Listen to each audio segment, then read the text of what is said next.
in sight of these two guys in the Porsche 911 for Walkinshaw Racing, and Stephen Richards just behind. That's Ginadasa. So is that on the exit of turn 12? It's earlier on the track. I believe it's the exit. Really fast at Mount Panorama at the annual Bathurst 12 Hour. So Craig Baird has to be patient now as we find out what it is that has caused this safety car period. He started in 13th position.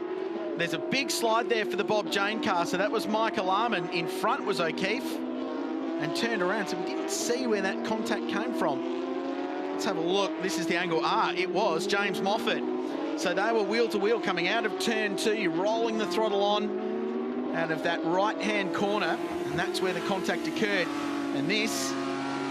Oh, Stephenson was the innocent bystander. It looks like Max Twiggs ran wide. The car that had stalled on the grid, young Cameron Hill, did quite a bit of damage. That's him trying to go down the inside of Graham Williams at turn 1. And in this case, it's the tyre bundle that's done all the damage. Check the air that it got up the inside there. A lot of debris down there on the apex of turn 1. That's going to be the leaders, first time by back down there, that are going to be the first on the scene.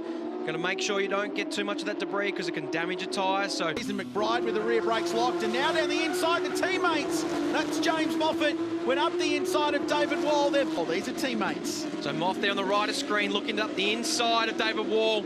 Hard to see from that angle. He looked like he was up around about what we would say the B pillar, but it's a tricky corner to get the job done. And this a little bit further back, some smoke and fluid by the looks of it pouring out of a car, and that has caught out Roger Largo, who was leading the Tag Heuer Pro-Am battle coming into this race. And now it's... So 2 for Alex Davison, the most experienced driver in the field, gets a blinder in car 888 and goes to the outside. There's dramas though, there's big contact. All the leaders around.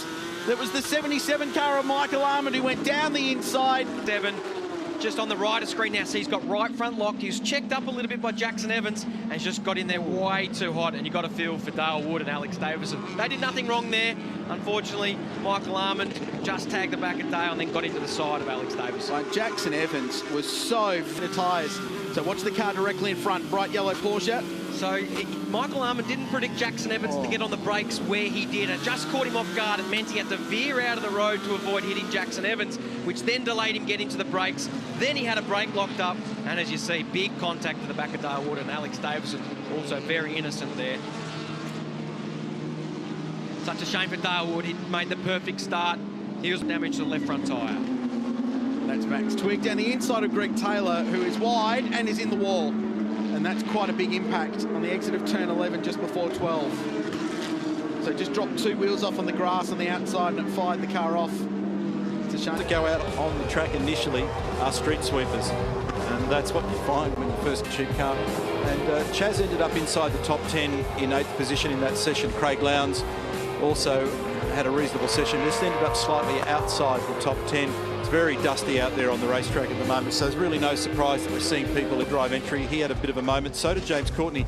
And right at that particular moment in time, Courtney Lowndes missed the apex in the right-hander, southern end of the racetrack.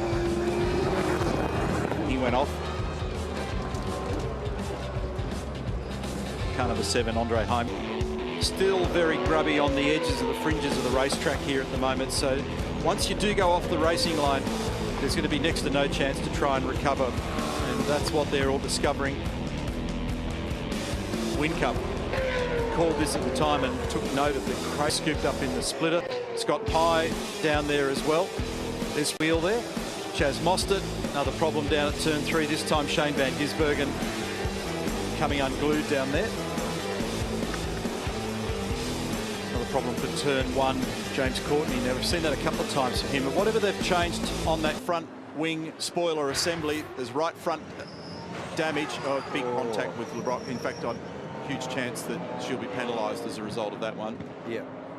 And so we just made reference to Jack LeBrock in the field. He's one of the 5 rookies in 2018, and a big contact. McLaughlin literally blinks at the moment. He'll lose a spot. Courtney rotates at turn 4.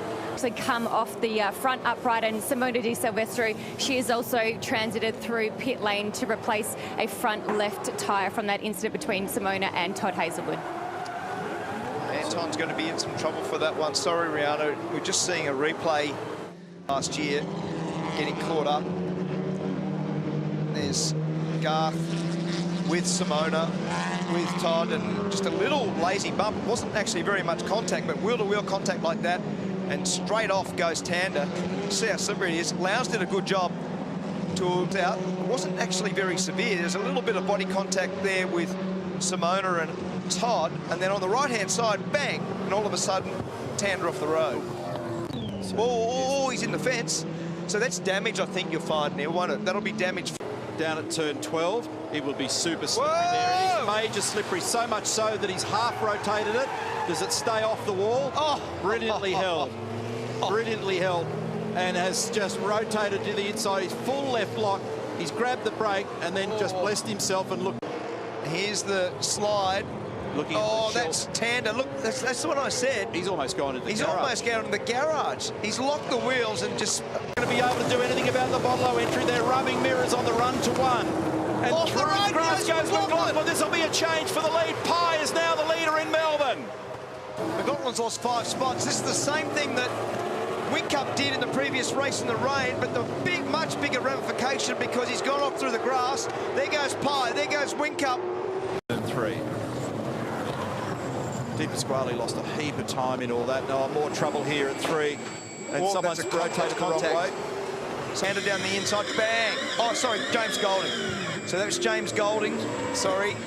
And he battles to stop, turn in, bang. Now, I don't know whether there was a little bit of contact from Blanchard with that actually helped. A track on a Friday morning. I mean, I think Kevin Magnussen's cutting the grass. They're doing loads and loads of laps as well. You can see he just caught the inside front. Hij en Hamilton en Sebastian Vettel zeer aan elkaar gewaagd. Valtteri Bottas gaat hier door het gras. Ja, hij was gewoon weer de sterkste tijdens deze hele vrijdag eigenlijk. Klein uitstapje daar voor Daniel Ricciardo. Die het minder goed deed dan Max Verstappen. Dat zal duidelijk zijn, maar zeker in die tweede training. Christian, how are you looking after FP1 first and foremost? As we see Ocon going off and through the gravel at turn 3. Happy with this morning's work? Yeah, it was a pretty sensible session for us. Both drivers reasonably. Yeah, well, Bottas nearly crashed into the back of the Ferrari there. I think that's... probleem schiet eraf en dus tot de uitvallersbehoorling. Daardoor had hij lang binnen gestaan, maar uiteindelijk maakt hij die ene run en is goed genoeg voor P9. Slightly deceptive corner, bumpy on the outside. The car turned in really well there, didn't it? Oh, we got that's Valtteri Bottas. For Valtteri Bottas, and this is what happened. So he's gone wide in one and straight to the scene of the accident on the outside. So he's got a little bit wide and just wouldn't give up on it. Just a little touch on the grass. And with the front and rear in like that, that's a... Well, with Verstappen tucked up behind Magnussen. Oh, he's round. He's lost it.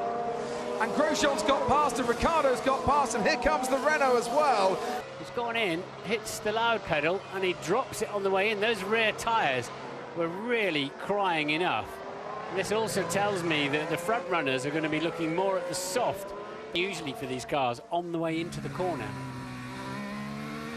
That's what it looked like from Daniel Ricciardo's taking place, but Grosjean got out of shape, and this, so he dropped it.